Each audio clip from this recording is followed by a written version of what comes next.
Rema hari ini, Mazmur 121 ayat 1-2.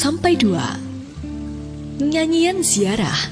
Aku melayangkan mataku ke gunung-gunung. Dari manakah akan datang pertolonganku? Pertolonganku ialah dari Tuhan yang menjadikan langit dan bumi.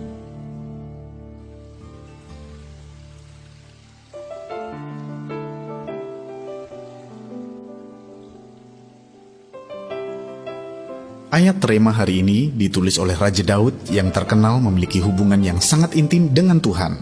Dari semenjak Samuel mengurapi Daud menjadi raja atas Israel menggantikan Saul, Daud selalu mengikut sertakan Tuhan dalam segala rencananya. Seperti saat ketika bangsa Filistin hendak menyerang bangsa Israel, yang Daud lakukan pertama kali adalah bertanya kepada Tuhan, apakah ia harus maju menghadapi mereka? Dalam 2 Samuel 5 ayatnya yang ke-19.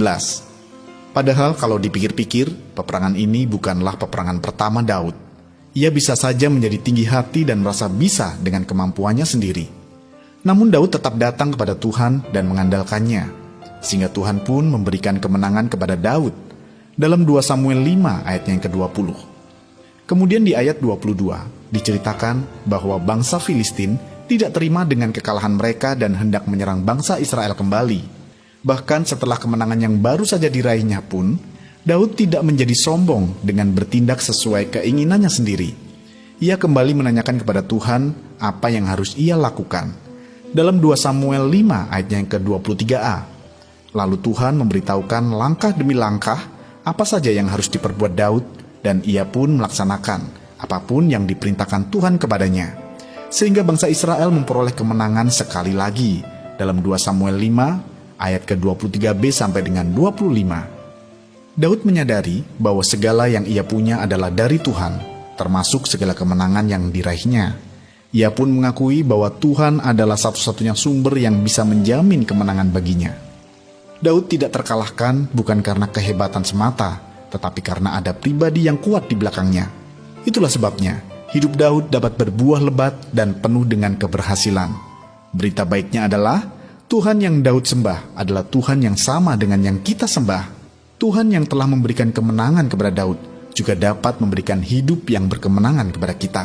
Dengan kita menjadikan Tuhan sebagai satu-satunya penyokong dalam hidup kita, maka kita pun juga dapat berbuah lebat.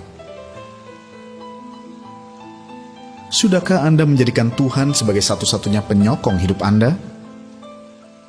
Menurut Anda, mengapa Anda perlu menjadikan Tuhan sebagai sumber sokongan dalam hidup Anda? Bagaimana dengan menjadikan Tuhan sebagai satu-satunya penyokong dalam hidup kita dapat memampukan kita untuk berbuah lebat? Renungkanlah.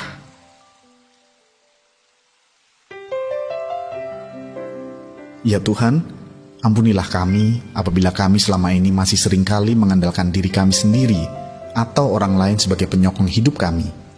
Mulai kini kami mau belajar untuk senantiasa mengandalkan Engkau dalam segala hal, sehingga kami boleh mengalami hidup yang berbuah lebat dan berkemenangan bersama denganmu.